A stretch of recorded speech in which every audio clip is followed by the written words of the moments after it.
माँ ईश्वर के सबसे निकट रहने वाली है। जब माँ अपने बच्चे को लेके बिहारी जी जाती है ना, तो माँ अपने बच्चे को कंधे पे बिठा के उठा के गोद में, भले वजनदार बेटा हो बड़ा हो, उठाती है और कहती बेटा एक बार भगवान जी को देख।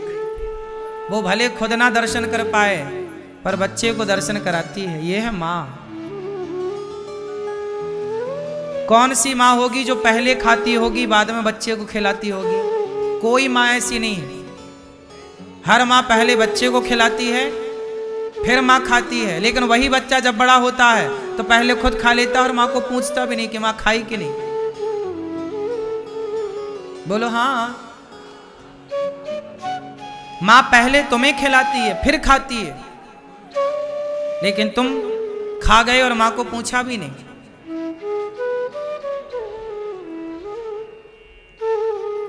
रिश्ते ठीक हो जाए ना तो सब ठीक है। भगवान की भक्ति का मतलब ये नहीं कि तुम मंदिर ही जाओ, पूजा ही करो, जप ही करो, नहीं। तुम निष्काम भाव से अच्छे से माँ बाप की सेवा करते हो, तुम्हारी वही सबसे बड़ी भक्ति है, वही सबसे बड़ी पूजा है। माँ बाप की सेवा से बड़ी क्या पूजा होगी? ये दास अनिरुद्ध, हम तो कुछ भी नहीं करते, ना पूजा जानते, ना पाठ जानते, ना जप तप, कुछ नहीं आता हमें। माँ है, वृद्ध माताएं रहती हैं गौरी गोपाल आश्रम में, सैकड़ों माएँ हैं। बस उनके पांव दबाकर उनको भोजन का पूछ लेता हूँ, माँ खा लिया कि नहीं, दवाई ले ली कि नहीं, उन्हीं का हाल चाल पूछ लेता हूँ, उन्हीं की सेवा हो जाती है। हमें लगता है कि ईश्वर की यही पूजा है। हम एक संत जी की वाणी सुन रहे थे तो वो कह रहे थे कि भोजन करने से पहले कराना सीखो। यदि आपने बिना भगवान का जप किए, बिना किसी को खिलाए यदि आपने खा लिया, बिना भोग लगाए खाया, बिना नहाए खाया, बिना जप किए भगवान का नाम जपे बिना, बिना किसी को खिलाए खाया, तो समझो आप भोजन नहीं खा रहे हैं, विष्ठा खा रहे हैं, मल मूत्र खा रहे हैं। आपकी थाली में जो भोजन है, इसलिए हमारे हिंदू धर्म में भोजन बनता है तो पहली रोटी गाय के नाम की निकाली जाती। गाय खाएगी, आखिरी कुत्ता खाएगा, गाय खाए, साधु खाए, दीन दुखी खाए, फिर हम खाएं। भोग लगे भगवान खाएं, तुम ही निवेदित भोजन करें, सब खाओ फिर हम खाएं, तब वो प्रसाद है।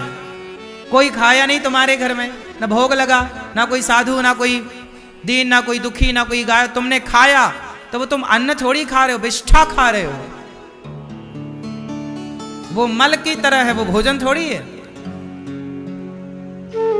नियम बनाओ, जीवन में नियम हो तब तो इंसान है। पशु पक्षियों का नियम नहीं होता, लेकिन आप मनुष्य हो, थोड़ा नियम से रहो। नियम होना चाहिए, सवेरे जल्दी जागने का नियम हो। चलो कोई बात नहीं, लेट जागा, नहाओ, सबसे पहले लोटा भर जल चढ़ाओ सूर्य भगवान को। जल चढ़ा करके आप थोड़ा सा भगवान का नाम जप लो, श्रीमन्नारायण श्रीमन्नारायण, है ना। जब भोजन करने बैठो तो एक बार अपनी माँ से पूछ लो, माँ आओ भोजन कर लो। खाने के पहले माँ से रोज पूछो, माँ खा लिया क्या। पत्नी के भरोसे माँ को ना छोड़ो। तुम कहते हो पत्नी तो है मेरी, माँ को संभालने के लिए, नहीं, तुम भी तो पूछो एक बार अपनी माँ से कि माँ तुमने खा लिया। कभी तुम भी पत्नी के लिए साड़ी लाते हो, माँ के लिए भी कभी साड़ी ले आया करो। माँ के लिए भी तो कभी सोचो।